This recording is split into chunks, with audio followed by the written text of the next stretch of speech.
Sebastián Yapur, muchas gracias por acompañarnos y regalarnos unos minutos de su tiempo. ¿Cómo está esta tarde? Hola, muy bien, gracias a ustedes. Un saludo, Bati, un saludo, Abigail, y por supuesto a toda la gente que nos está siguiendo. Un gusto estar en contacto con ustedes, chicos. Gracias. Sebastián Yapur, antes de entrar en la entrevista que tenemos planeada, sé que tiene un proyecto súper fresquecito que viene de promocionarlo. Entonces, pues termínanos de contar qué tal la gira de promoción de esta nueva película del Pato Lujas. Fíjate que feliz, de hecho me agarran, mira, con la camiseta, porque hoy todavía tenemos padrísima. Gracias, tenemos hoy una función también especial. Ha sido un proyecto increíble. Para mí es muy bonito, me da mucha alegría por distintos motivos. Primero, por la oportunidad de regresar a darle voz al querido Lucas, un personaje que yo adoro. Y segundo, porque la película está realmente linda, me parece que tiene muchos méritos, así como también es un gran mérito de la gente de Cinépolis Distribución, porque esta película traía por parte de Warner así como que destino de plataforma. Y justamente fue la gente de Cinépolis la que le dijo, no, esperen, no, pues esta película está bonita, nosotros acá tenemos un público que adora los Looney Tunes, tenemos unas lindas vacaciones de Semana Santa, ¿verdad? Bastante extensas. Entonces, bueno, ellos fueron los que se cargaron la mochila al hombro de este proyecto, ellos fueron los que produjeron el doblaje, en fin, la verdad que en ese sentido se la jugaron. Fui muy feliz de que me convocaran para hacer a Lucas nuevamente. Lo primero que obviamente les agradecí un montón y lo segundo que le pregunté era si habían podido convencer al querido Neto Lezama para que saliera de su retiro para hacer nuevamente a Porky. Me dijeron que sí, así que bueno, ahí ya comenzó todo súper bien con el pie derecho y bueno, por supuesto, apoyando mucho todo lo que es la promoción para que le vaya bien, como hasta ahora déjame decirte que le ha ido súper bien en México. Justo le iba a preguntar eso, si ya leyó los comentarios en internet que son mayormente positivos respecto al doblaje, porque creo que había una temperatura escéptica del producto que iba a salir, pero cuando la gente tuvo la oportunidad de verlo, quedaron más que fascinados con el resultado. Fíjate que sí, yo siento que es así, a veces se trata de proyectos que no son fáciles, porque estamos hablando de personajes y de franquicias tan legendarias y todos tenemos una experiencia muy distinta en relación a los Looney Tunes. Por supuesto que si hay algo que sucede es que abarcan un arco de edades y de tiempos y de públicos súper amplio. Y por lo mismo, pues yo calculo que todos tienen como que su expectativa. En este caso, yo creo que la hemos cumplido ampliamente en el sentido de que siento que es un producto que es lo que uno espera cuando lo va a ver, ¿no?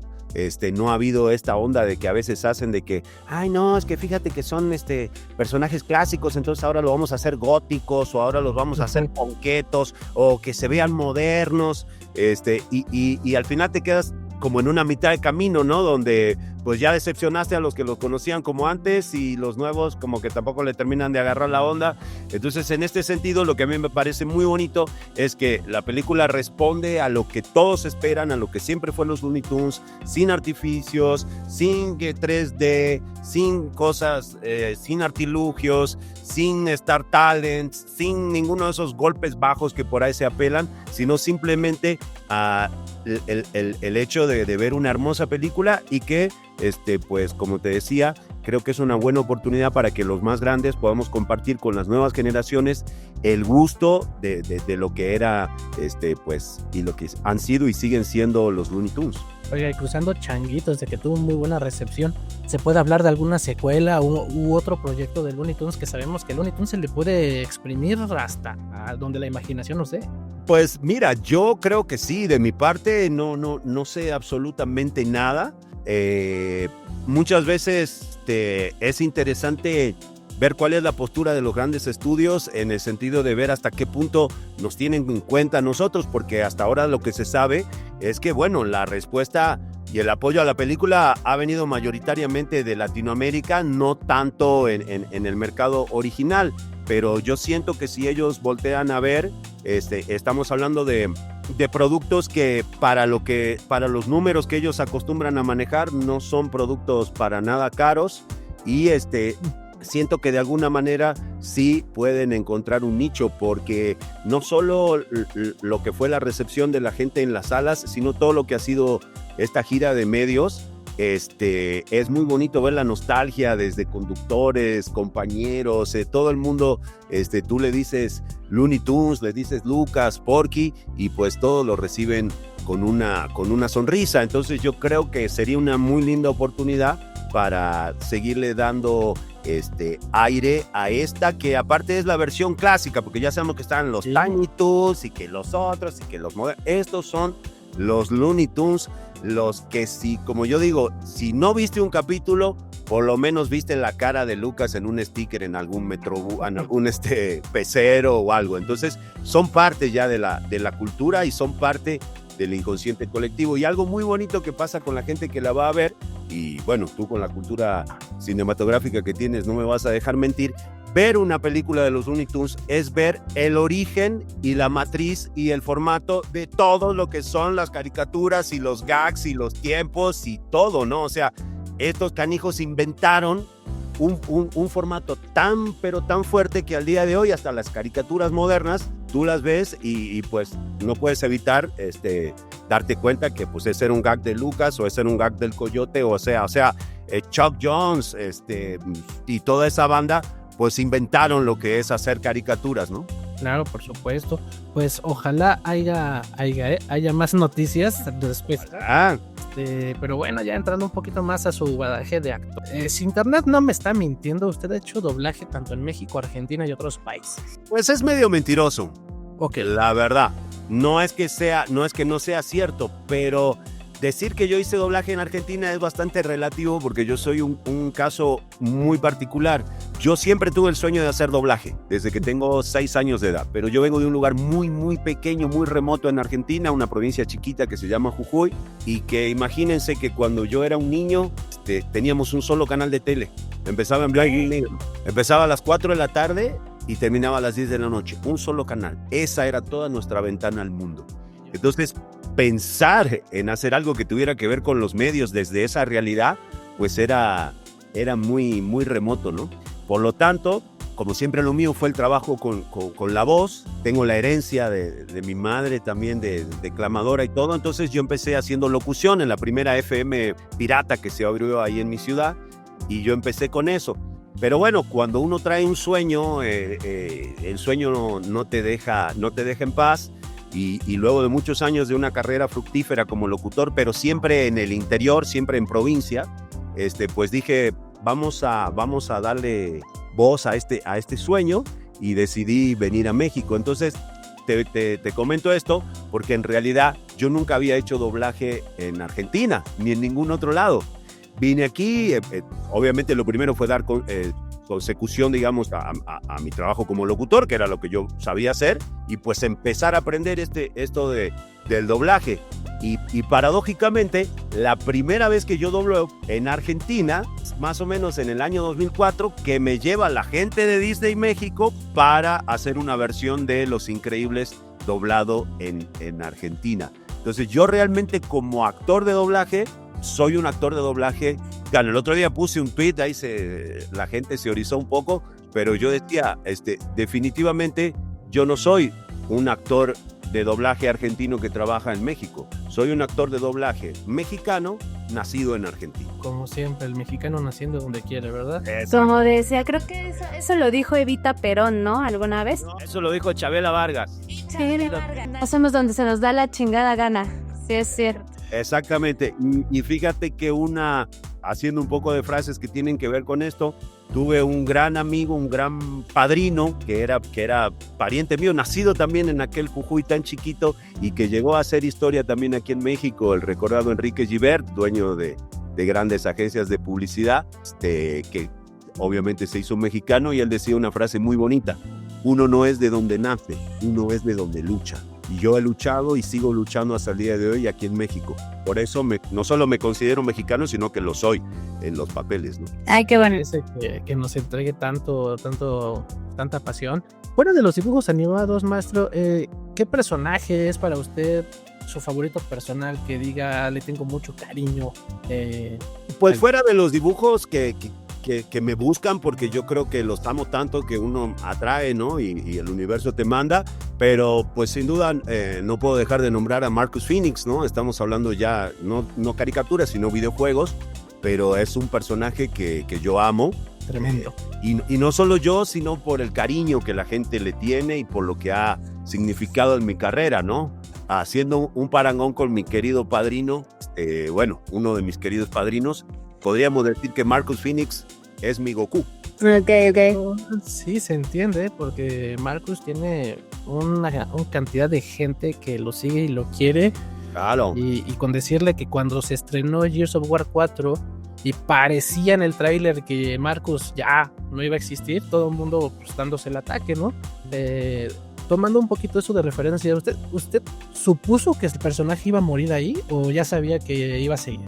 No, mira, con Gears nunca pude suponer nada. Fue todo muy, muy raro, muy azaroso, muy diferente, porque hay que tener en cuenta que Gears junto con Halo 3 fueron los primeros videojuegos de majors, en este caso pues Xbox, Microsoft, en ser doblados al español latinoamericano. Entonces no se sabía mucho qué es lo que iba a pasar ni nada. Y pues en el caso especial de Gears se dio una conjunción muy bonita de cosas. Primero que el doblaje fue muy bueno, no lo digo porque haya estado yo, pero todo el elenco, la dirección, toda la adaptación que se hizo, la posibilidad que nos dieron de poder decir groserías y una serie de cosas, y aunado el buen doblaje a que el juego es obviamente muy bueno, y por otro lado, el lanzamiento aquí en México fue como muy exitoso, y entonces de ir a hacer yo un doblaje de un videojuego que no sabía ni qué era ni qué es lo que podía pasar, a los 2 meses cuando ya se estrenó, pues ahí de inmediato nos dimos cuenta de todo lo que iba a pasar. Pero bueno, esta industria del doblaje es muy de agarrarte por sorpresa, ¿no? O sea, no hay nada con anticipación, el doblaje pues es lo último que se pide, entonces la verdad que yo no estaba muy al tanto de lo que pasaba. En el 3, bueno, por supuesto nos sorprende tremendamente la muerte de Dom, pero sin embargo la gente tiene mucho cariño por los personajes y la verdad que yo estoy feliz de poder dar vida, ¿no? Oye, cuando llega un fan queriéndole pedir explicaciones de algo que pues obviamente usted no controla, como es la narrativa, ¿cómo lidia con esas preguntas que a lo mejor son demasiado exigentes para ustedes? Fíjate que en lo particular no me pasa mucho con el caso de Gears, porque déjame decirte, Bati, que la presencia del personaje y la simbiosis que la gente hace conmigo es tan fuerte que cuando me ven la gente ya me dice comandante, o sea, ya me tratan de verdad como si yo fuera Marcus, y en la mayoría de los casos pues la gente se queda muy sorprendida, y sobre todo lo que quieren es que yo hable con la voz del personaje. Entonces es raro que vayan a perder tiempo en querer hacer polémica conmigo de la physique du rol y todo lo demás. Básicamente lo que quieren es que los mande a la mierda, ¿no? Entonces es algo muy padre, yo me divierto mucho, digo que debo ser de las pocas personas en el mundo a las que les pagan para que le miente la madre a la gente, pero así pasa. Y por lo tanto, también pasa algo bastante chistoso. Los fans de Gears, que en su mayoría afortunadamente me siguen bastante, pues ya saben que yo no juego videojuegos. Entonces, como que en ese sentido, te repito, lo que ellos quieren es saber que estoy ahí, que les diga algo.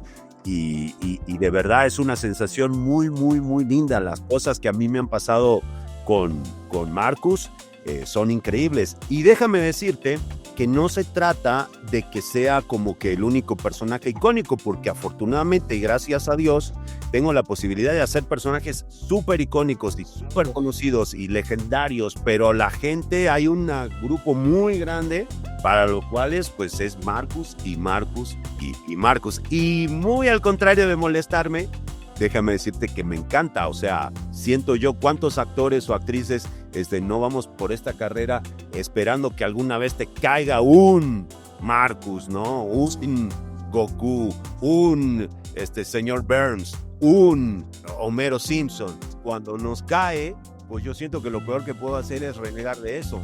El garbanzo de a libra, ¿no? Claro, pero ves que muchas veces pasa, por ejemplo, con los músicos, ¿no? Le pego una rola y dice, ay, ya no me pidan esa rola porque ya me tienen nada así. Cabrón, si no fuera por esas rolas, digo. Conocería, por supuesto. Entonces yo siento mucho agradecimiento y sé que independientemente de que pase lo que pase, pues la gente siempre me va a pedir Marcus y yo siempre voy a estar feliz de poder hacerlo. Maestro, ahorita pues ya se le conoce como un top, un profesional.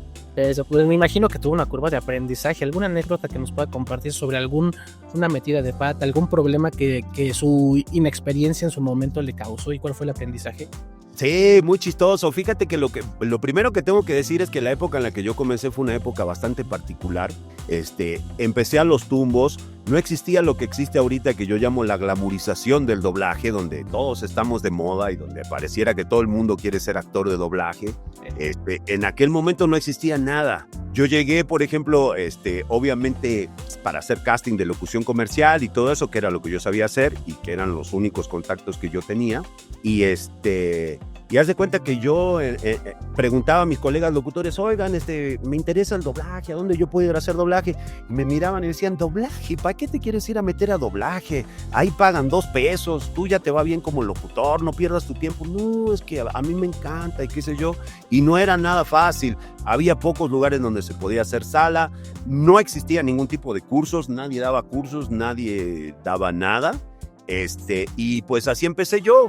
Y me acuerdo una anécdota bastante graciosa, por ejemplo, fue la primera vez que me tocó hacer ambientes y pues más o menos, o sea, en 30 segundos me explicaron. Me dijeron, oye, ¿puedes venir el sábado? Yo creo que me llamaron porque era de los pocos que podía ir a trabajar el sábado. Le digo, sí, y cuando llego, mira, aquí son ambientes, pues cuando venga, no sé, una comisaría a hacer la bulla, y cuando venga una fiesta, entonces, bueno, va. Y dentro de los ambientes era una fiesta, no me acuerdo qué, dice, bueno, va. Y ahí me tienes a mi bravo y aplaudiendo. Era Ricardo Tejedo. No, dice, me regañó, pero no pudo contener la risa. No, dice, las puras voces y qué sé yo. Y como eso, muchas cosas. Por ejemplo, una de las cosas que me costó un poquito en la cuestión del doblaje fue por el español neutro, ¿no? O sea, cuando yo llegué, por causa de tener bien desarrollado el oído y de tanto escuchar buen doblaje mexicano, pues hacía bien el neutro y de hecho, pues los casting y los comerciales al segundo día yo ya estaba grabando. Pero claro, el doblaje pues es una tarea mucho más multifacética, son muchas cosas que tú estás haciendo al mismo tiempo, era algo que yo pues lo estaba aprendiendo y entonces sí al principio me pasaba que de estar escuchando una cosa en inglés, de estar leyendo el libreto, de estar haciendo el lip sync y de estar controlando mi español neutro, sí se me chispoteaba de repente un poquito, entonces justamente fue el doblaje el que me ayudó a terminar de afianzar mi español neutro y por supuesto el hecho de vivir en México, ¿no? Claro, se acostumbró y también, como dicen por ahí, aprendió los gatorrazos, ¿no?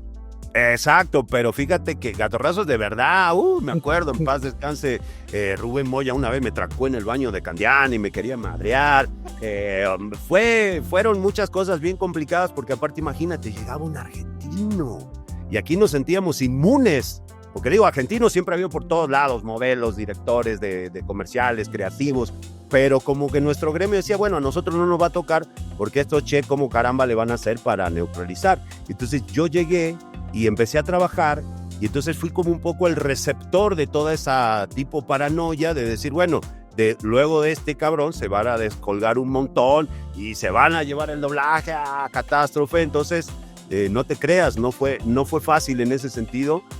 Me choqué con mucha xenofobia, me choqué con directores que decían, bueno, en esta empresa o yo no trabajo con ningún extranjero, no me importa quién sea, ni cómo, ni dónde, ni cuándo. Entonces, por supuesto que fue un poco difícil en ese sentido y aparte porque, bueno, pues yo venía a vender arena a la playa, ¿no? Imagínate, vienes aquí a querer vender talento de voz y de doblaje en el país donde se inventó prácticamente el doblaje, donde tenemos una cantidad de talento tan buena y tan importante. Así que sí, no fue fácil al principio, pero por supuesto, así como hubo mucha gente que me tiró muy duro y hasta el día de hoy, pero hubo mucha gente que me recibió con cariño y también déjame decirte que tuve la buena fortuna de llegar en un momento donde hubo una transición en el doblaje, y en el sentido de que comenzaron las pruebas de voz y todo este tipo de cosas, ¿no? Porque antes siento yo que al no haber comunicación tan fluida a través de internet y de todo lo demás, como que estaba más escindido lo que era cliente de producción, ¿no? O sea, mandaban la encomienda con los rollos y aquí la recibían y hacían la película más o menos como el director quería, y mandaba el trabajo terminado.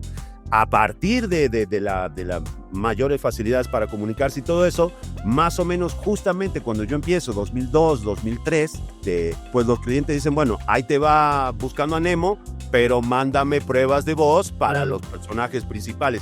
Y entonces ahí me llamaban a mí como para completar el cupo, y ahí los clientes en Estados Unidos, sin saber quién yo era, solamente escuchándome, sin saber si yo tenía primos en el doblaje, parientes en el doblaje, si era argentino, si era boliviano, si era mexicano, sin saber nada, solamente escuchando mi voz, qué tan bien les gustaba o qué tanto machaba con el personaje, ahí fue donde me empezaron a llegar las posibilidades, ¿no?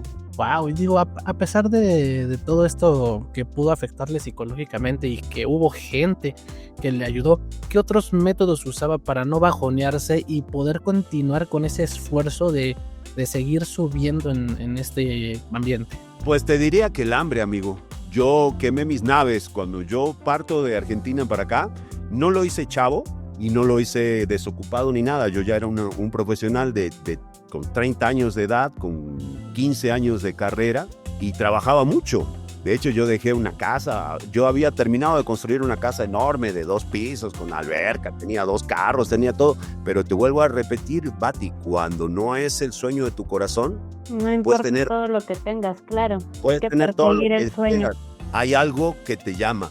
Y a mí lo que me llamaba era justamente ese Sebastián de 5 años, de 6 años, que veía las caricaturas en blanco y negro, que tenía ese sueño y al que yo, bueno, pues de alguna manera le peleé y le sigo pelando al día de hoy, y créeme que lo que yo soy es gracias al niño interior que todavía está vivo en mí, y por eso era lo que me dio fuerza. Entonces yo dije, salgo, me voy y a darle con todo. Y entonces te digo, pasé de vivir con todos los lujos y comodidades a vivir en un hotel aquí atrás del PRI de 100 pesos la noche, una zona bastante espantosa, estar en metro de arriba para abajo, caminando, 5 tacos de suadero por 10 pesos eran ahí en la salida del metro. Bueno, nunca le dio una diarrea de esas. Para nada, porque yo dije, venga, Moctezuma, si te vas a vengar de mí, que sea de entrada.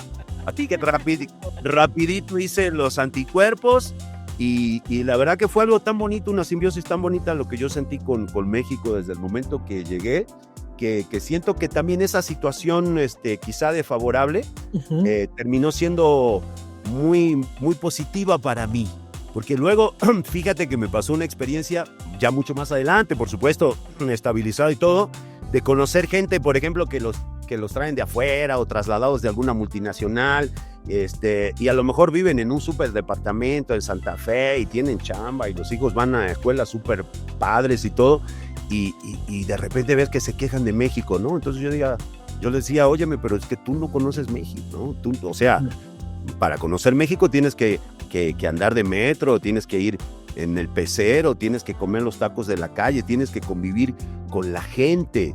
Y a mí eso me lo dio un poco la situación difícil en la que llegué, y un poco también la inconsciencia, ¿no? Yo me acuerdo que llegué y el primer fin de semana andaba yo por el centro caminando, y cuando llego me meto en una arena de luchas, digo, no, qué padre, qué sé yo, y ya estaba, yo era el más feliz. Y luego los 2-3 días comentando con unos compañeros me dicen, no, te fuiste a meter a la Lagunilla, que no sé qué, esta era la arena Coliseo, y yo feliz, y el taquero tiraba las águilas. O sea, la inconsciencia, ¿no?, que te da el no saber. Obviamente yo no tenía nada que me roben ni nada, y pues y era el más feliz, y al día de hoy, mira, tengo la posibilidad de haber recorrido la República de arriba abajo unas cuantas veces, y te puedo decir con toda certeza que no hay un lugar de México que no me guste, no hay un lugar de México donde no me haya tratado la gente con muchísimo cariño, y pues la verdad que eso se lo debo a México y se lo debo a a ese Sebastián de 5 o 6 años que siguió dándome siempre ese impulso, ¿no? Maestro, una duda, sí, cuando dice que quemó las naves y vino a México, ¿vino solo o vino con todo y familia? No, fíjate que primero yo vine solo y un poco lo que a veces yo comento para hacernos una composición del lugar es que estamos hablando de que yo empecé este derrotero en el año de 1999, cuando apenas existía el internet. O sea, no había redes sociales, no existía Facebook, no existía nada. Lo único que había eran empresas relativamente grandes que hacían sus páginas web y en la mayoría no tenía nada la página web. Como mucho, ponían un mail de contacto y con eso fue que yo jalé, pero déjame decirte que debo haber mandado unos 300 mails, de los cuales me contestaron solamente 3. Y con esa información yo dije, bueno, pues 3 es mucho más que 0. Y así fue que me vine. O sea, no creas que yo conocía a alguien, no tenía yo pariente, no sabía ni qué iba a hacer. O sea, básicamente te viniste a la aventura. Totalmente, me vine a la aventura. Me vine a la aventura porque eran los únicos datos que tenía. Gente que hacía doblaje y que tenía mails. Les mandé mails, pero nadie me contestó. Solamente de los que me contestaron, que me sirvió mucho, fue una casa productora que me dijo, no, mira, aquí el tema de los locutores es a través de agencias de locutores. Entonces, bueno, me explicó y dije, bueno, por ahí está el agujero del mate. Y claro, fue así. Yo llegué y el único número que tenía era el de este amigo que me había escrito. Entonces llamé por teléfono, le digo, soy Sebastián Yapur, me dijo fulano que si me podían pasar el número de las agencias. Entonces me pasaron los números de 2 agencias de locutores que había en la época y al otro día estaba yo llevando los demos y a los 2 días ya estaba grabando. Wow, eso sí es querer jalar, eso sí es. ¿Cómo no? Es que si no le echas ganas, no se puede, amigo. Y nada nos hace valorar más las cosas que un sacudón de tapete, que salirte de tu zona de confort y tener esa presión de saber que pues, las cosas se tienen que dar porque se tienen que dar. Luego, poquito a poco, pues ya me fui acomodando, pero no te creas, porque aparte, pues esta también es una industria en la cual uno trabaja, pero no es que cobras enseguida, ¿no? Los aplazan, ¿no? Meses. Exacto, hasta que se arma la cadenita y todo, pues sí lleva un tiempo, pero creo que todo es parte de la evolución y del aprendizaje. Pues sí, me imagino. Algo que le apasione además del doblaje. La música. ¿Qué toca o qué escucha? Toco de todo. Yo en mi casa también había mucha música. Mi mamá cantaba, tocaba la guitarra, mis hermanos tocaban la guitarra, así que yo a los 5 años aprendí a tocar la guitarra, a cantar. Me gusta mucho componer, me gusta mucho cantar. Siempre toqué la batería desde que era muy chico. Mi sueño era tener una batería. Iba y me paraba en la vitrina de la casa de música hasta que, bueno, mi papá me compró mi primera batería profesional a los 11 años y tuve pues grupos de rock. He tenido de todo. Soy un poco ecléctico porque como jujeño, nosotros al estar pegados a Bolivia, pues nuestra cultura musical es más del altiplano, ¿no? Música más como folclore latinoamericano. Entonces he hecho rock, he hecho folclore, he compuesto tango que me encanta, grabé hasta un trap con el querido Darius. He cantado para las pelis de Disney, por ejemplo en Enredados, con Chayanne, con Dana Paola. Me encanta la música y justamente ahora estoy aprovechando para darle un poquito más de tiempo a la cuestión de la música, un poco como hobby, ¿no? Pero sí, esa es mi otra pasión, digamos. ¿Y qué metodologías utiliza? Porque sabemos que necesitas mantenerse actualizado para que Sebastián Yapur, aunque es una eminencia, siga vigente en el mercado. ¿Cómo se prepara? ¿Cómo practica? ¿Cómo entrena la voz? Fíjate que la voz yo la entreno primero. Creo que lo fundamental es nunca dejar que el personaje te gane, ¿no? Por ejemplo, ahora que tenemos esta oportunidad de estar platicando acá en corto, pues ustedes se van a dar cuenta que mi voz natural no se parece a la de ninguno de mis personajes prácticamente. Siento que el tema es respetar y mantener mucho tu tono natural, porque es desde el único lugar en el que yo puedo transmitir. O sea, yo podría ahora empezar la entrevista nuevamente, vamos todo para atrás, hola señor Yapur, ¿cómo está? Y yo empiezo, hola, ¿cómo te va? Sí, fíjate que... Pero no te transmito nada, no soy yo. O sea, es un personaje que puede sonar lindo, si que hacer un malo, si tengo que... Pero no hay acting si no hay verdad. Y la voz de verdad es esta. Que no me gusta mucho, por supuesto, que me caga escucharme grabado como a todo el mundo, que uno dice, ay, ¿a poco yo tengo esta voz de pito? Sí, esa es la voz de pito que tienes, pero lo mejor, ¿verdad? Pero lo mejor que uno puede hacer es reconciliarse con esa voz, porque esa es tu voz. Y lo mismo que pasa, no sé por qué a veces es tan difícil de darnos cuenta, pero es lo mismo que pasa en la actuación de imagen, ¿no? Si tú ves que hoy, no sé, Leonardo DiCaprio hizo la película esta, ¿te acuerdas? Con González Iñárritu, ¿no? Que se lo comía el oso y estaba toda la película greñudo y todo. Pues el güey, ¿cómo fue a los Oscar? Pelón, rapado y absolutamente pulcro. ¿Por qué? Porque se está sacando ese personaje de encima para volver a ser Leonardo DiCaprio, para volver a hacer algún otro papel cuando se lo den. Pero si a mí me da Marcus Phoenix, ¿qué pasa, Bati? Vamos a echarnos esta pinche entrevista. Y ya me convierto en Marcus Phoenix y soy Marcus Phoenix para toda la vida, ¿no? O Johnny Bravo, o lo que sea, si tu personaje te come, tú ya dejas de existir. Y entonces la única posibilidad que tienes es de tratar de repetir ese éxito del pasado y esperar que alguien se acuerde de esos éxitos del pasado. Entonces mi manera de prepararme es soltar los personajes y escuchar. ¿Y ese desapego que ha trabajado en su principio era fácil o le costaba trabajo desapegarse? No, siempre fue fácil porque yo soy una persona que empezó a jugar con la voz como una necesidad.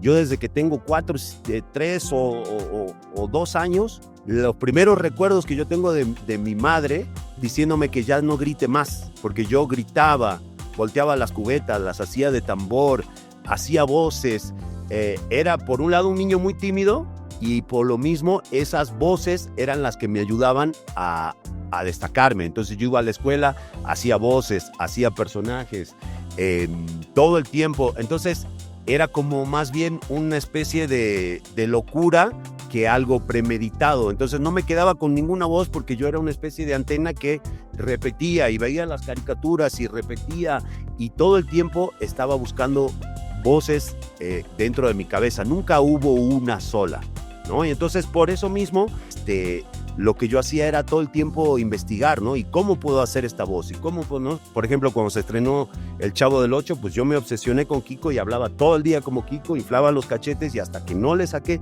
cómo era el sonsonete de Kiko, pues no estaba yo tranquilo, ¿no?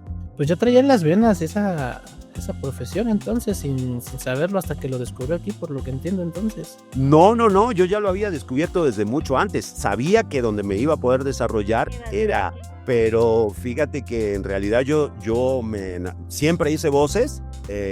Obviamente en aquella época para nosotros, al no haber otro medio que un canal de televisión de aire, para nosotros, sobre todo siendo niño, lo que escuchábamos, si tú escuchabas algo en español, para nosotros era en español. No teníamos la referencia, tú no lo escuchabas en idioma original. Entonces, por ejemplo, para mí los Tres Chiflados eran en español.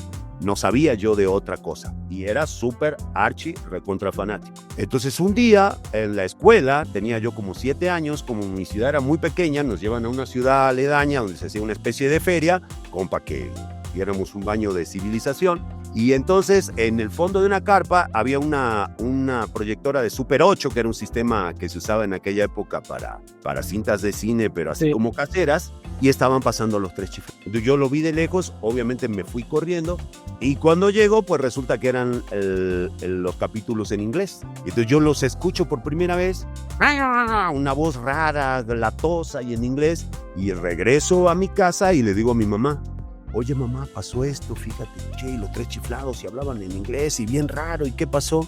Y entonces mi mamá, que afortunadamente ella conocía, como te digo, ella había sido declamadora, mi abuela también había sido declamadora, directora del Conservatorio de Arte Dramático y Declamación, habían estudiado para eso y ella ya había hecho radionovela y tenía una idea, entonces me dice, no, lo que pasa, hijo, es que lo que nosotros vemos en la tele está doble. ¿Y cómo que doblado? Sí, me dice, son personas que hablan, y todavía me dice mi mamá, Y eso se hace en México. Y entonces, con 8 años, queriendo o sin querer, dejó implantada en mi cabeza esas. Y germinó y aquí te tenemos.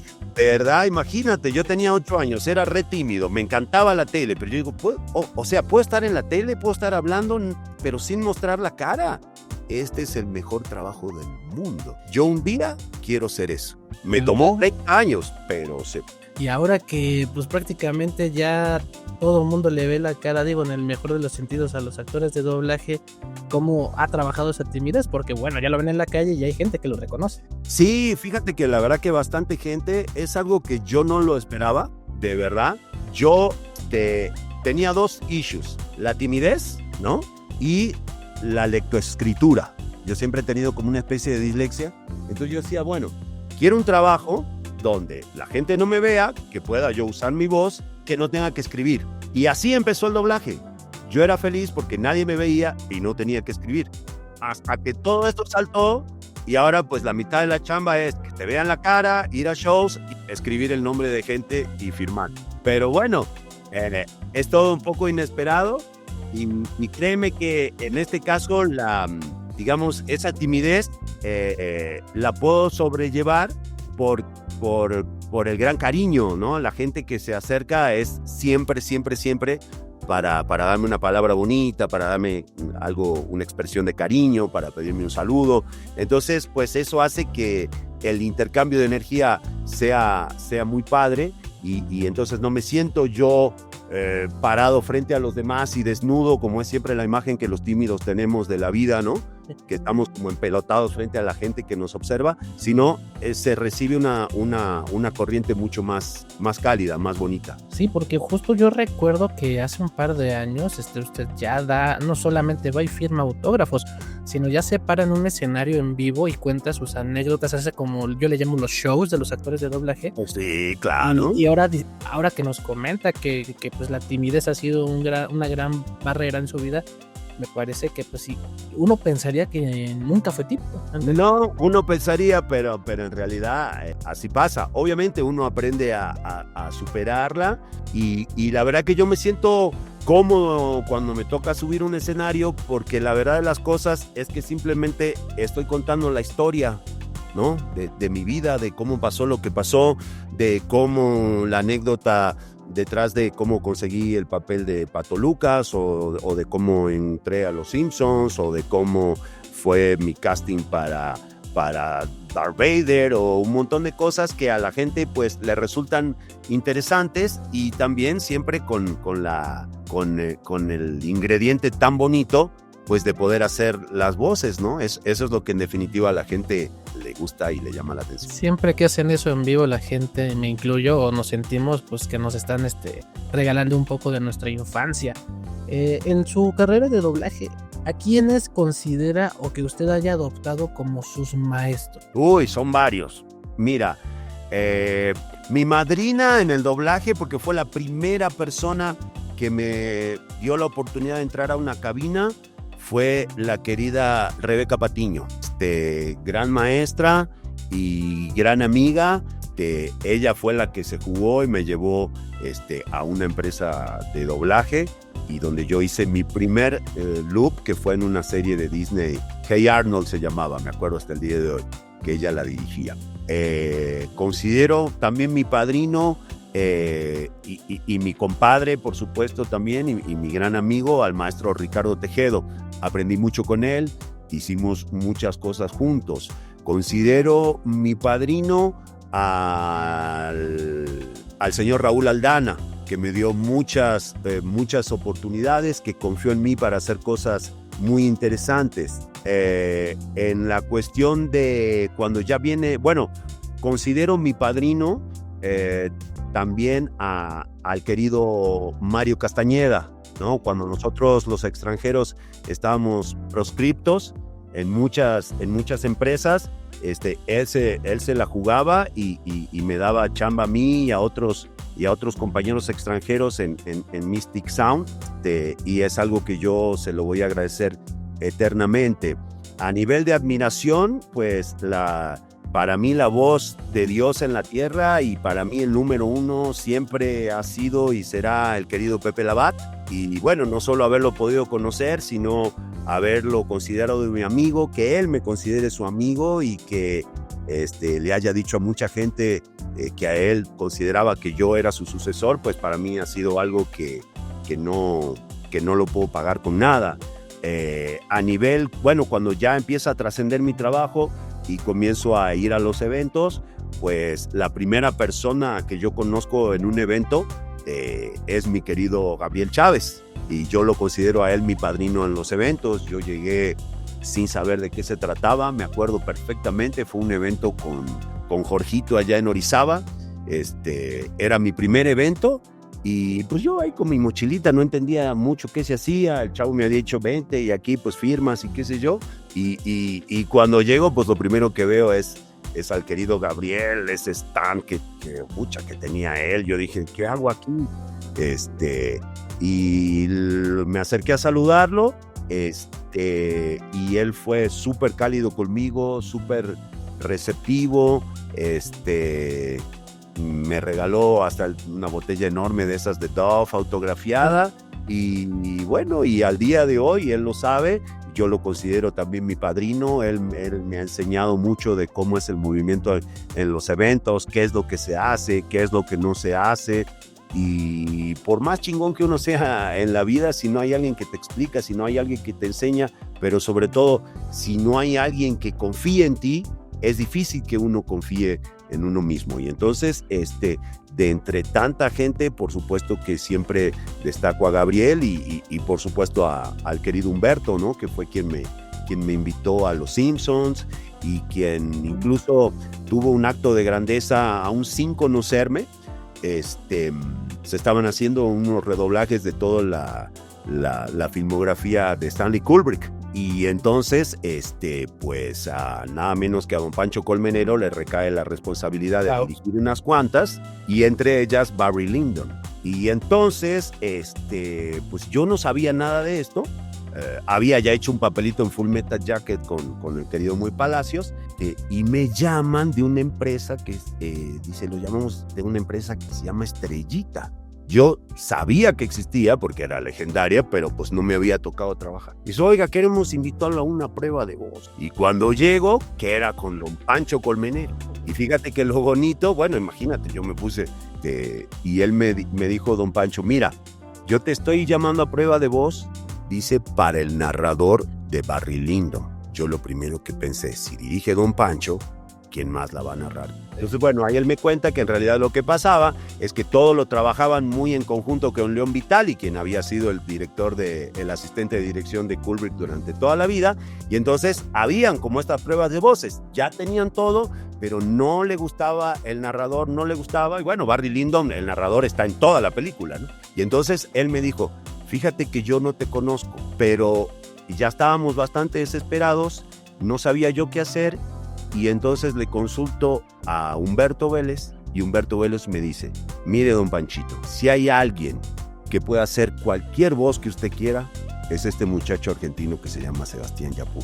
Llámelo a ver qué pasa. Di la prueba, afortunadamente le gustó a don Pancho, afortunadamente le gustó a León Vitali, y tuve esa gran responsabilidad, pero a lo que voy es rescatar ese gesto tan bonito y tan desinteresado de Humberto, que aún sin haber sido presentados, solamente escuchando mi trabajo, me hizo esa recomendación tan bonita, ¿no? Wow, ¿no? Y lo importante de confiar en uno mismo, porque con ese trabajo que llegó a oídos de Humberto Vélez, pues ahora sí que le dio le aventó esa oportunidad, porque pues fue como muy indirecto, pero se agradece. Claro, se agradece, y bueno, y obviamente que también cuando uno viene de afuera, y siempre lo digo, pues de lo que se trata es de aprovechar todas y cada una de las oportunidades, ¿no? Y que si se te abre la puerta, aunque sea un cachito, pues tú metes la patita y luego ves cómo metes el resto del cuerpo. Y en mi carrera muchas veces se han dado este tipo de situaciones, por ejemplo, de que me llamen para casting de un personaje y yo les diga, oye, pero y a tal personaje ya lo tienes, dame chance, yo lo hago, o sea, buscar, ¿no? Claro. Buscar cada una de las oportunidades, y sobre todo en un caso como el mío, que me gusta trabajar con diferentes registros, ¿no? Porque de verdad a mí me resultó, digamos que relativamente fácil empezar en el segmento de las voces graves, ¿no? O sea, yo llegué, por ejemplo, para que se den una idea, yo llegué a México ya definitivamente a vivir un 23 de enero y yo el 25 de enero ya estaba grabando trailers para películas, ¿no? Pero todo en la onda, ¿no? Freddy contra Jason, la batalla continua, solo y cine, y de ahí por lo mismo, pues los primeros personajes, Bruce de Buscando a Nemo, ¿no? Hola, soy Bruce, ¿qué hace? Y Makuta de Bionicle y Kingpin en Daredevil, digamos como que me posicioné dentro de las voces graves, pero este aquí que yo no quería quedar encasillado en eso, ¿no? Y ahí vino todo como que este trabajo y este insistir y este buscar y probar para que me empezaran a tener en cuenta en otro tipo de tonos y de papeles. Y algo que le tengo que agradecer mucho en ese sentido fue casualmente a Lucas, ¿no? El Pato Lucas es el primer personaje que yo hago fuera de ese rango de graves y de villanos y ese tipo de voces. Órale. Y si usted pudiera escoger, ¿qué tipo de voces son las que usted prefiere? Que dice, ay, me encantan por X cosas. Pues a mí me gustan mucho las voces caracterizadas, me gusta jugar. Yo tomo la actuación como un juego, ¿no? Siempre recalco esta analogía que se da en el inglés, ¿no? Donde la palabra play significa juego y significa actuación al mismo tiempo, ¿no? Tú puedes play a game, jugar un juego, o puedes play a role, ¿no? A interpretar un papel, porque creo que de eso se trata. La actuación es jugar, y cuanto más tú estás dispuesto a jugar y cuanto más tú estás dispuesto a dejar de ser tú, como pasa cuando juega un niño, más genuina se siente la actuación y sobre todo más se divierte uno. Sale más bonito, ¿no? Claro, entonces lo que a mí más me gusta es eso, y fíjate que es un poco lo que me pasa, ¿no? Cuando hay papeles que son complicados, cuando hay voces que son difíciles de hacer, o por ejemplo, como pasa mucho ahorita que hay personajes que tienen que hablar en español y en otro idioma también, todas esas cosas raras, me gusta hacerlas, me divierto, siento que al calor uno se va creciendo y se va moldeando, ¿no? Ok, aquí me surgió una pregunta técnica, porque de por sí, para uno que es un mortal, hacer doblaje pues me parece algo, pues ya un trabajazo. Pero luego veo personajes que dentro de la narrativa imitan a otros personajes. Entonces, ¿cómo trabaja por decir algo? ¿Cómo es que un Marcus Phoenix va a imitar la voz de Dump porque le está haciendo un chiste, ¿no? O sea, ¿cómo modulan para que sea una fusión entre el personaje que le toca y al otro personaje que ese mismo personaje está imitando? Te entiendo. Fíjate que, bueno, en mi caso, yo creo que la facilidad que tengo para este cambio y estas cosas y estas voces se da un poco de suyo, no solamente por el oído, sino porque si te pones a pensar, ya desde el comienzo de mi carrera, yo como jujeño, por ejemplo, para hacer locución a nivel nacional, ya tuve que neutralizar mi acento. Es como si tú acá trabajas y eres un locutor de, no sé, de Chihuahua y vienes a trabajar acá. No grabas con el acento de Chihuahua. O sea, de entrada tú ya estás manejando eso. Entonces, digamos que uno ya tiene ese ejercicio de ser un actor interpretando a un personaje. Y entonces, para poder interpretar a otros, pues tienes que tener muy presente las voces en la cabeza, que no se te mezclen. Y, por supuesto, es bien importante el apoyo del director, ¿no? Porque son otro par de oídos que te ayudan mucho. Por ejemplo, en el caso de Los Simpsons, cuando yo llegué a darle voz a 7 personajes fijos más un montón de invitados, como las grabaciones suelen ser un poco frenéticas, no es lo que la gente piensa, que uno está horas. A lo mejor yo tenía llamados de Los Simpsons donde hacía 4 personajes y el llamado duraba 15, 20 minutos. Es todo muy dinámico. Bueno. Y de repente sí puedo estar trabajando y el director te dice, no, espérate, o sea, ese Krusty te está saliendo un poco parecido al abuelo. Ay, sí, es cierto. Entonces, por ejemplo, en ese caso, lo que yo uso mucho son mnemotecnias, ¿no? Para mí todo pasa por el oído, ¿vale? Como dice el querido Mario Filio, este no es un negocio de gargantas, es un negocio de oídos. Es habitual que cuando uno da cursos o charlas o lo que sea, pues las primeras preguntas son, oiga, ¿y que la garganta o que la fonoaudióloga o que esto? Y dice, sí, está muy bien. Por supuesto que la profilaxis de tu sistema fonatorio es súper importante, pero lo más importante es escuchar. Entonces, dentro de eso, ¿cómo funciona la mnemotecnia? Yo como que determino de cada personaje, por ejemplo, en el caso de los Simpsons, donde hacía tantos, busco una característica en su voz que es la que va a ser como el leitmotiv de ese personaje, ¿no? Entonces, vamos a decir, el abuelo siempre se está como quejando, ¿no?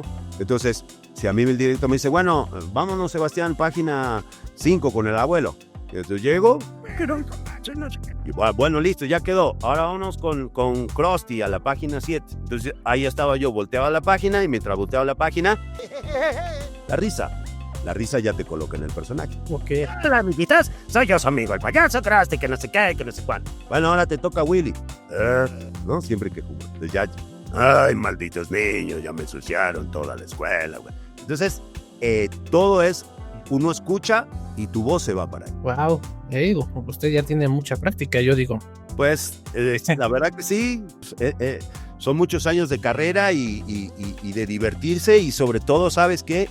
De conocer tu instrumento. Yo creo que eso es lo más importante, ¿no? En esta profesión ese es nuestro instrumento. Si tú eres un taxista, pues conoces tu carro, ¿no? Sabes bien de qué pata cojea, cuándo le tienes que cambiar el aceite. Esta es nuestra herramienta de trabajo, entonces conocerla y dominarla es lo importante. Súper. Prácticamente casi ya para cerrar, quiero para algo con usted, se llama Iceberg de personajes. Okay. Trato de recopilar personajes suyos que no se mencionan siempre. La idea es, yo digo el nombre y que usted me lo describa como alguna emoción que le provocó o algún recuerdo que tenga sobre el personaje. También prueba su memoria. A ver si me acuerdo, va. Urgok de League of Legends. Urgok de League of Legends, un personaje increíble, me encantó.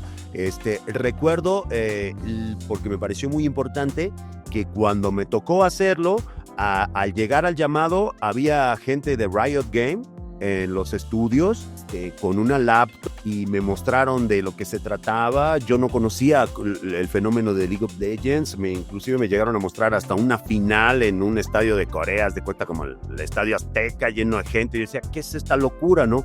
Entonces, me encantó hacer el personaje, creo que quedó súper lindo, pero yo siempre lo nombro como un ejemplo de cómo las cosas salen bien si todos los involucrados le echamos ganas y hacemos lo que tenemos que hacer, ¿no? Súper.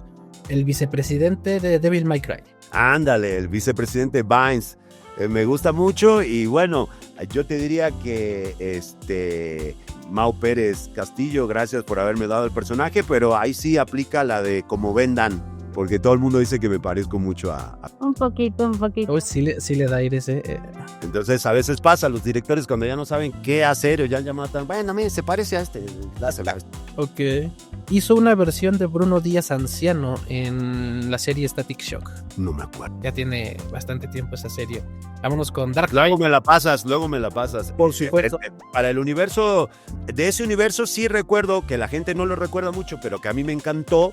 En la serie Gotham hice a uno de los villanos, ¿cómo se llamaba? Se me fue, Galavan, Theo Galavan. Galavan de la serie de Gotham. Me gustó mucho esa. ¿Qué fue lo mejor que le gustó de ese personaje? Pues que estaba totalmente loco, y nada, hacer un personaje, un villano de Batman es siempre lindo. Es como ¿cómo decirlo? Es como un check en su lista de deseos, por así decirlo. Yo creo que sí, totalmente, es algo increíble. O sea, yo siento que el hecho de el personaje de Batman es muy codependiente de sus villanos, ¿no? Lo hacen lo que es. Exacto, lo hacen lo que es, ¿no? Ayer justamente estaba en un famoso parque de diversiones de aquí de la Ciudad de México y había una plaza con todos los superhéroes, estatuas de todos los superhéroes, estaban todos y el único villano que había era el Guasón. Así de importantes siempre son los villanos de Batman, así que bueno, es un check en la lista. Súper. Darkseid, Injustice. Injustice 2, wow, me encantó. Un tremendo personaje. Y luego cuando nos dieron a conocer a Thanos, dije, ay, cómo se lo fusilaron, ¿verdad? No sé, un fusil de Darkseid por donde lo ve. Ya está más que comprobadísimo eso. Pero me encantó hacerlo. Ajax de Troya. Me encantó ese personaje. Fue el primer personaje más o menos con unos cuantos loops que yo hice para una película de cine. Me dirigió el querido Ricardo Tejedo y nada, para mí fue un papel súper importante porque hasta ese momento yo nada más hacía ambientitos, dobletes, tripletes y realmente no sabía cuánto tiempo iba a estar ahí, ¿no? Yo compartía ambientes con compañeros ya grandes y yo digo, este tipo lleva años aquí, ¿cuánto me va a llevar a mí, no? Claro. Y bueno, ese papel o el jefe de los orcos en El Señor de los Anillos 2, o fueron pequeños papelitos que fueron los que me empezaron a exactamente. Herman Monster en el redoblaje. Wow, fue una locura increíble. Ya habíamos hecho la locura de Kiko, ya habíamos hecho un montón de locuras con el querido Adrián Fogarty, que en paz descanse, y a él fue al que lo sorprendí cuando me llamó para hacer el casting de Girafales y le dije, te hago a Kiko. Miraba como diciendo, ¿tú qué Kiko? Bueno, ya cuando me eligieron, entonces llegó la serie y me dice, oye Sebastián, fíjate que llegaron unos capítulos, ¿verdad? Yo ya había hecho, me parece también había hecho reemplazado, por así decirlo, al señor Alcocer como Matute en la serie la película. Entonces ya sabían que yo tenía el aceite y lo sacaba. Entonces me encantó hacer a Herman Monster, porque tenía los recuerdos de la serie. Súper. Leonard Barnes de Fire Force. Personajazo también. Gina Sánchez me lo asignó. Me gustó mucho porque fíjate que para mí representó algo bastante interesante. Por algún motivo que yo nunca terminé de entender, como ustedes saben, pareciera como que el doblaje en general y el anime en particular viajaran como en trenes distintos, ¿no?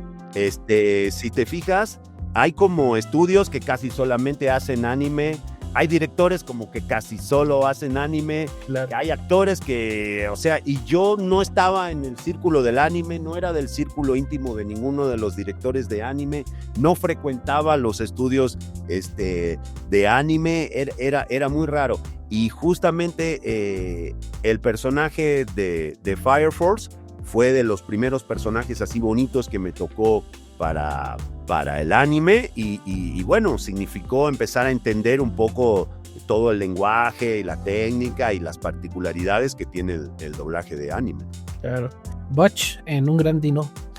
Butch en Un Gran Dinosaurio, me encanta ese personaje, me gusta la voz, el actor original ya lo había yo doblado en otros personajes, y nada, me encanta el papel del personaje dentro de la película, dar los consejos que da, la cicatriz, me gustó mucho. Una especie de sabio, ¿no? Ese papá Dino. Es como una especie de sabio, le cuenta un montón de cosas, le dice que no tiene miedo, a pesar de, ¿no? Cuando le pregunta, ¿y no tuviste miedo? Claro que tuve miedo, estaría loco si no lo hubiera tenido, pero se trata de superarlo y no de quedar. ¿Amoroso en Happy Feet? Amoroso en Happy Feet fue una locura. Fíjate que siempre me pasa, Bati, que luego me olvido de nombrarlo cuando voy a las convenciones. Un personaje increíble, también hubo prueba de voz. Solamente el hecho de saber que en idioma original lo hacía nada menos que Robin Williams, pues ya me dio una alegría muy bonita y por supuesto un sentido de la responsabilidad muy bonito. Un personaje loco como los que a mí me gustan, ¿no? A veces es el gran orador, a veces es el gran... Y luego se vuelve loco porque tiene está ahorcado, lo que sea, me encanta, el galancete, chicas, hay amor. Luego en la voz, la increíble oportunidad de cantar, que me encanta, así que desde todo punto de vista es un personajazo. Adoro Happy Feet y me siento muy, muy, muy feliz de haber hecho a amoroso, que si uno lo escucha hay partes en donde narra, que parece fuera como un narrador, tiene partes cómicas, o sea, es súper dinámico el personaje. Es súper completo. Súper. Tiene de todo. Uh-huh. Me encanta. Este me encantó y fue antes de saber que era usted. Elia de Lluvia de Hamburguesas. ¿Verdad? Me encantó ese personaje, me lo asignó Xochitl, también fue prueba de voz, dijeron, bueno, ¿quién nos va a doblar un negro? No había muchos, me citaron a mí, pero resulta que cuando vas a ver, pues tiene poco que ver con el Mr. T que nosotros tenemos en la cabeza, es este personaje tierno, ¡ay, mi lagrimita! Me hace acordar mucho, ¿sabes? Me encanta y me hace acordar mucho, si fuera un personaje de carne y de hueso, lo interpretaría a Terry Crews, a quien también he doblado varias veces, ¿no? Claro. En esa onda cómica, no es el tipo de voz clásica que te esperas de un negro corpulento. Me gusta esos personajes, o sea, que si bien tiene tonos graves y todo, pero tiene sensibilidad, no es plano, ¿no? Claro. Este sí es famosillo. Eduardo de Mansión Foster. Ah, increíble, súper lindo. También Eduardo, fíjate que fue una de las primeras pruebas de voz que me tocó. Me dio mucho gusto hacerlo. Es un personaje bien complejo, porque si te fijas, en idioma original él es latino, por eso se llama Eduardo, no se llama Edward. Y el chiste de él es que él habla con acento latino y dice palabras en español mientras habla el inglés con acento latino. Y en este caso, con Gabriel Gama, para que tuviera sentido, pues él habla como pocho y mete palabras en inglés.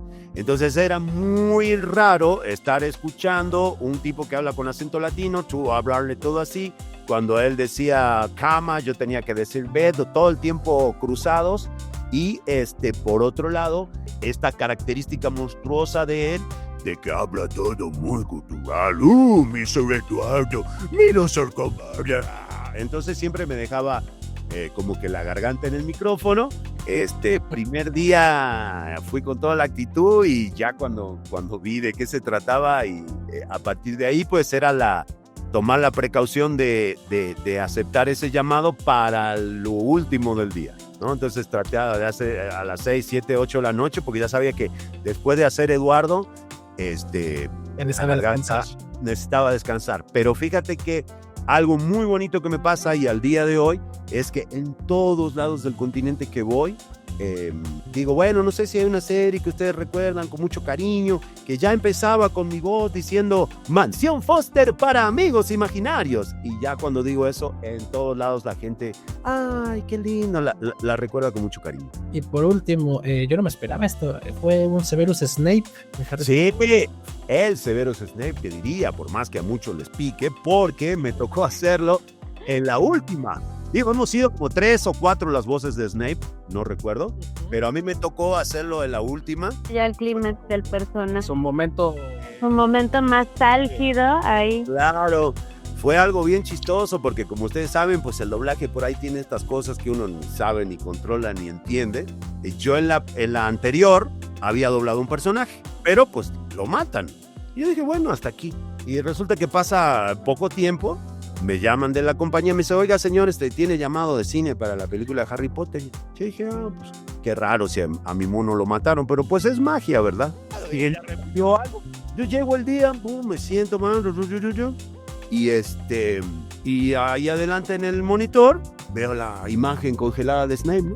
Y pues yo checaba y qué sé yo, digo, bueno, pues ya la irán a cambiar.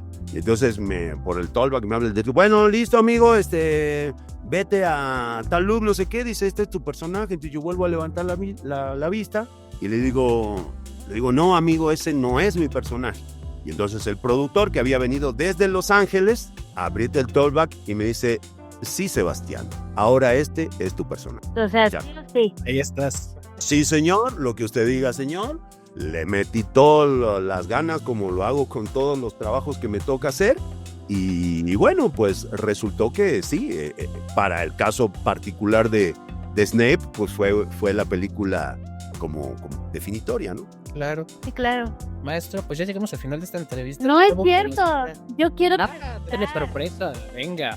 Mi pequeño es fanático de una película que se llama Zootopia, donde tú hiciste. Donde dice a Phoenix, fíjate que un personaje no solo de tamaño, sino de cantidad de diálogos, pero a la gente le encanta y le quedó muy precioso ese grabado. personaje.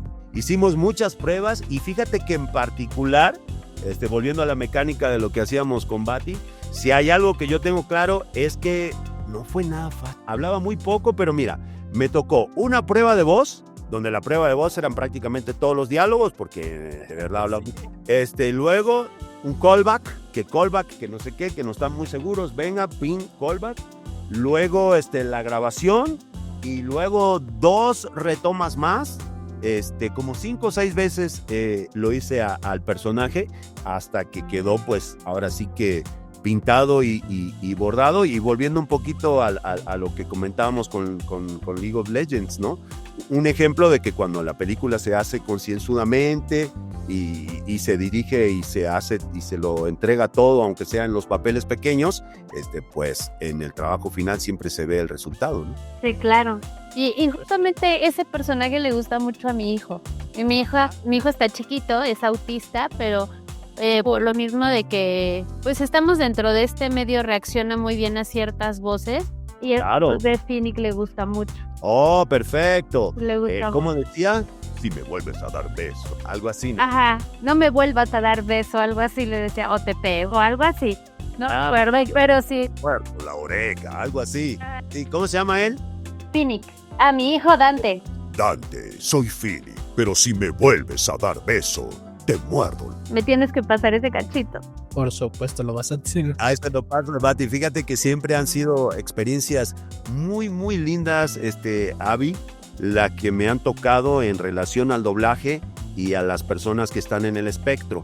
Hay muchas personas que viven en un mood de doblaje y me ha tocado dirigir y dar entrenamiento a personas que están dentro del espectro, pero que tienen un poder de concentración y se mimetizan tanto con el doblaje y les gusta tanto el doblaje que la verdad que se han convertido en experiencias súper, súper lindas y súper enriquecedoras para esas personas, porque ellos no están pensando en un doblaje, ellos están y se meten en el personaje. De repente me toca que me van a saludar y me dice, y acuérdese que cuando usted dijo esto y me repiten los diálogos, puntos, pelos y señales que yo ni me acuerdo. Grabé hace 10 años. Me pasó en la mole hace 2 moles, que fue el maestro Beto Castillo. Mi hijo es fanático también de Moana y se sabe la película de pies a cabeza. Entonces le pedí que si le mandaba un audio y para mi hijo era Maui el que le estaba hablando, o sea, no era otra persona más que Maui. Y reaccionó súper bien, entonces yo creo que a este también va a reaccionar muy bien porque le gusta muchísimo Vini. Ojalá que sí, fíjate que es una vertiente muy bonita donde las personas que están en el espectro encuentran una manera de desarrollarse, de comunicarse. Y lo bonito es que ellos lo ven muy real, o sea, para ellos no es una técnica, te escuchan y dicen, no, pues eres Phoenix. Eres Phoenix, ajá, o sea, para ellos la persona es el personaje. Exacto, entonces ellos consiguen que la magia se cierre absolutamente, no están pensando en otra cosa, para ellos así es, y entonces, y sobre todo también a la hora de hacer doblaje, te vuelvo a repetir, he visto experiencias y he vivido experiencias muy bonitas, porque aparte es un nivel de concentración. Si tú le das y la persona autista enganchó el ritmo, y si se lo hace repetir 5 veces al loop, lo va a repetir en el mismo ritmo porque ya lo tiene. Porque ya lo tiene, claro. Es algo muy bonito de... Ay, sí. Increíble, Abby. ¿Otra pregunta? No, ya soy feliz, ya me puedo morir en paz. No, mi amor. Cumpla 18, ya después que se haga pelotrojo. No, bueno. Maestro, para despedirnos, algo que quiera promocionar, algún trabajo del que le den permiso a hablar y sus redes sociales. Gracias, amigo. No, pues mira, promocionar el doblaje latinoamericano, promocionar el doblaje mexicano, promocionar el doblaje hecho por personas y para personas, ¿no? La posibilidad de comunicarnos entre seres humanos sigue existiendo, es maravillosa y siento que es la única manera real de comunicarnos. Y entonces invitarlos a que sigan apoyando al doblaje mexicano. En mi caso, pues me pueden encontrar en TikTok como Illapur, S de Sebastián, Illapur, acuérdense que es con doble L mi apellido. Y en Instagram me encuentran como el Yapur de la voz. Pues siempre ahí estoy tratando de compartir lo que se puede.